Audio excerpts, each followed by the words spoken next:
तो हेलो बच्चों, आज हम लोग कक्षा 12 की हिंदी का श्रवण कुमार खंड काव्य के अंतर्गत श्रवण कुमार का चरित्र चित्रण आज की इस वीडियो में हम लोग पूरा पढ़ने वाले हैं। तो प्यारे बच्चों, वीडियो शुरू करने से पहले यदि आप हमारी यूट्यूब चैनल पर पहली बार आए होंगे तो चैनल को सब्सक्राइब कर लीजिए। वीडियो पूरा देखिए बच्चों। वीडियो यदि आपको पसंद आती है तो वीडियो को लाइक करिए और साथ ही साथ चैनल को सब्सक्राइब करना ना भूलिएगा। तो चलिए बच्चों, बिना किसी देरी की आज की वीडियो को हम लोग शुरू करते हैं। तो प्यारे बच्चे, जैसे मैंने बताया था कि जो श्रवण कुमार का खंड काव्य है, ये दो टाइप में क्वेश्चन पूछा जाता है। पहला टाइप मैंने बताया था कि श्रवण कुमार खंड काव्य में जो 1 से लेकर के 9 तक जो सर्ग हैं, उन सर्गों में से किसी एक सर्ग के बारे में आपको बोर्ड के एग्जाम में क्वेश्चन पूछा जाता है।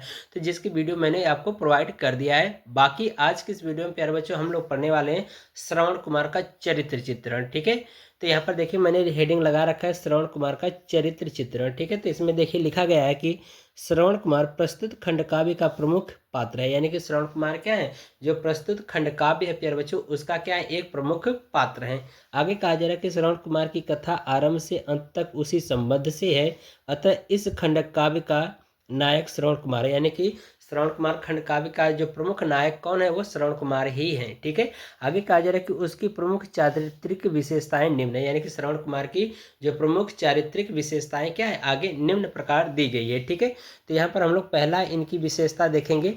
ठीक है, मातृप्रीत भक्ति, यानी कि माता पिता की भक्ति। ठीक है, तो इसमें देखिए लिखा गया है कि श्रवण कुमार अपने माता पिता का एकमात्र आदर्श पुत्र है। यानी कि श्रवण कुमार क्या है, अपने माता पिता का क्या है, एक आदर्श पुत्र है। ठीक है, कहा जा रहा है कि वह प्रातः काल से सायं काल तक अपने वृद्ध एवं नेत्रहीन माता पिता की सेवा में लगा रहता है। यानी कि जो श्रवण कुमार है, वह अपने माता पिता की सेवा में क्या होते, सुबह और शाम तक क्या होते, उसमें तत्पर रहते हैं। ठीक है, आगे कहा जा रहा है कि दशरथ के बाण से घायल होकर भी श्रवण कुमार को अपने माता पिता की ही चिंता सता रही थी।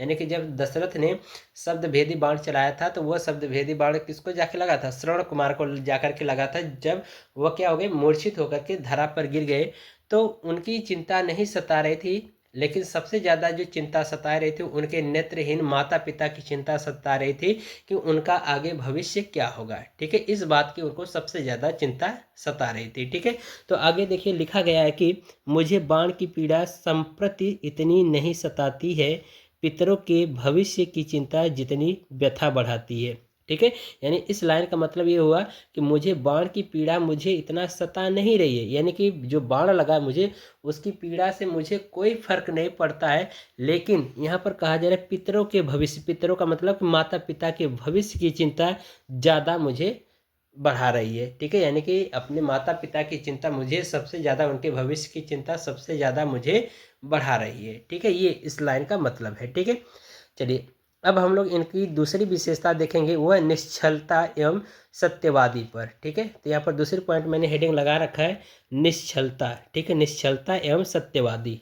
ठीक है, यानी कि जो श्रवण कुमार है वह निश्चल एवं सत्यवादी भी थे। ठीक है, तो आगे कहा जा रहा है कि श्रवण कुमार के पिता वैश्य एवं माता शूद्र वर्ण की थी। यानी कि जो श्रवण कुमार के जो पिता हैं वह क्या थे, एक वैश्य थे, लेकिन उनकी माता क्या थी, एक शूद्र वर्ण की थी। ठीक है, तो कहा जा रहा है कि जब दशरथ ब्रह्म हत्या की संभावना व्यक्त कर रहे थे, तो श्रवण कुमार उन्हें सत्य बता देते हैं। ठीक है, यानी कि श्रवण कुमार अपने मन में सोचते हैं कि मुझे क्या होगा, एक ब्रह्म हत्या का पाप लगेगा।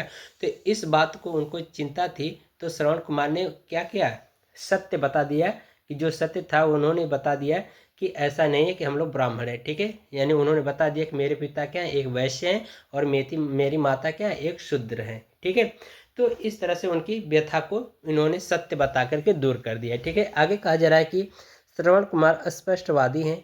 यानी कि जो भी चीज़ें कहते हैं वह बिल्कुल स्पष्ट कहते हैं, इसलिए श्रवण कुमार को इसको क्या कहते हैं, स्पष्टवादी भी कह सकते हैं। ठीक है, आगे कहा जा रहा है कि वह किसी से भी कुछ नहीं छिपाता। यानी कि जो श्रवण कुमार हैं वह किसी से कुछ नहीं छिपाते हैं, और कहा जा रहा है कि वह सत्य, काम, जावली आदि के समान अपने कुल गोत्र आदि का परिचय देते हैं। ठीक है, तो इस तरह से प्यारे बच्चों ये क्या है, श्रवण कुमार निश्चल एवं सत्यवादी भी हैं। निश्चल का मतलब होता है कि जिनके अंदर कोई छल कपट न हो। ठीक है, तो वो निश्चल होता है। ठीक है, तो इसलिए कहा जा रहा है कि श्रवण कुमार क्या है, एक निश्चल व्यक्ति भी हैं और एक स्पष्टवादी भी व्यक्ति हैं। ठीक है, जो कि अपना कुल गोत्र परिचय पूरा बता देते हैं सभी से। ठीक है, चलिए अगला हम लोग देखेंगे इसका श्रवण कुमार की जो विशेषता वो है क्षमाशीलता के आधार पर। ठीक है, तो इसमें देखिए लिखा गया है हेडिंग क्षमाशील एवं सरल स्वभाव वाला, यानी कि जो श्रवण कुमार है वो क्या है, एक क्षमाशील एवं सरल स्वभाव वाले व्यक्ति भी हैं। ठीक है, आगे देखिए इसमें लिखा गया है कि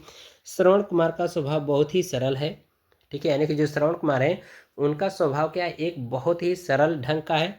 और कहा जा रहा है कि उनके मन में किसी के प्रति ईर्ष्या, द्वेष, क्रोध एवं बैर नहीं है। यानी कि श्रवण कुमार के मन में किसी के प्रति ईर्ष्या मतलब किसी के प्रति लालच, द्वेष, क्रोध और बैर का कोई प्रभाव नहीं है। ठीक है, आगे कहा जा रहा है कि दशरथ के बाण से घायल होने पर भी वह अपने समीप आए आए संतप्त दशरथ का सम्मान ही करता है। यानी कि लेकिन क्या है कि जो श्रवण कुमार है वो उनके बाण से घायल हो जाते हैं, लेकिन फिर भी वह जब राजा दशरथ श्रवण कुमार के पास आते हैं तो फिर भी उनके आने का क्या करते हैं, श्रवण कुमार उनका सम्मान करते हैं। ठीक है, आगे देखिए कहा जा रहा है, तो प्यारे बच्चों यहाँ पर देखिए चौथी पॉइंट हेडिंग लगाया गया है भारतीय संस्कृति का सच्चा प्रेमी। ठीक है, तो यहाँ पर जो बताया जा रहा है प्यारे बच्चों की जो श्रवण कुमार है वो भारतीय संस्कृति के क्या है, एक सच्चा प्रेमी भी हैं। किस प्रकार से यहाँ पर देखेंगे तो इसमें देखिए लिखा गया है कि श्रवण कुमार भारतीय संस्कृति का सच्चा प्रेमी है। धर्म के 10 लक्षणों को वह अपने जीवन में धारण किए हैं। यानी कि इसमें बताया जा रहा है कि श्रवण कुमार क्या है, भारतीय संस्कृति के क्या है, एक सच्चा प्रेमी है। जो धर्म के जो 10 लक्षण होते हैं प्यारे बच्चों वह अपने जीवन में क्या किए, धारण किए हुए हैं। ठीक है, अगली पॉइंट हेडिंग है यहाँ पर देखिए आत्मसंतोषी। ठीक है, तो इसमें कहा जा रहा है कि श्रवण कुमार को प्रति लोभ मोह माया नहीं है। यानी कि श्रवण कुमार के अंदर क्या किसी भी प्रकार की मोह माया नहीं है, उसे भोग एवं ऐश्वर्य की तनिक भी चाह नहीं है। ठीक है, अतः वह तो संतोषी स्वभाव का है। ठीक है, तो ये हो गया। अब हम लोग इसका लास्ट पॉइंट हेडिंग देखेंगे।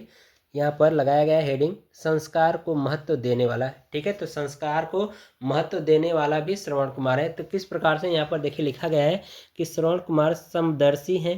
ठीक है, यानी कि श्रवण कुमार क्या है, एक समदर्शी। समदर्शी का मतलब कि श्रवण कुमार सभी को एक समान देखते हैं। कहा जा रहा है कि वह कर्मशील एवं संस्कारों को महत्व देता है। यानी कि जो श्रवण कुमार है प्यारे बच्चों वो क्या है, एक कर्मशील है, संस्कारों को क्या करते हैं, महत्व भी देते हैं। आगे कहा जा रहा है कि उसके जीवन में पवित्रता संस्कारों के प्रभाव के कारण ही है। यानी कि जो श्रवण कुमार के जीवन में जो पवित्रता है प्यारे बच्चों वो किसके कारण है, वह संस्कारों के कारण ही है। आगे कहा जा रहा है कि इस प्रकार श्रवण कुमार उदार, परोपकारी, सर्वगुण संपन्न तथा काव्य खंड का नायक है। ठीक है, तो प्यारे बच्चे इस तरह से जो आज का जो हमारा प्रश्न है वो कंप्लीट होता है। आशा करते हैं आपको हर एक चीज़ समझ में आया होगा। यदि प्यारे बच्चों ये आपको वीडियो पसंद आती है तो वीडियो को लाइक करिए और साथ ही साथ चैनल को सब्सक्राइब करना ना भूलिएगा। मिलते हैं आपसे अगली वीडियो में, तब तक के लिए गुड बाय, थैंक यू, जय हिंद बच्चों।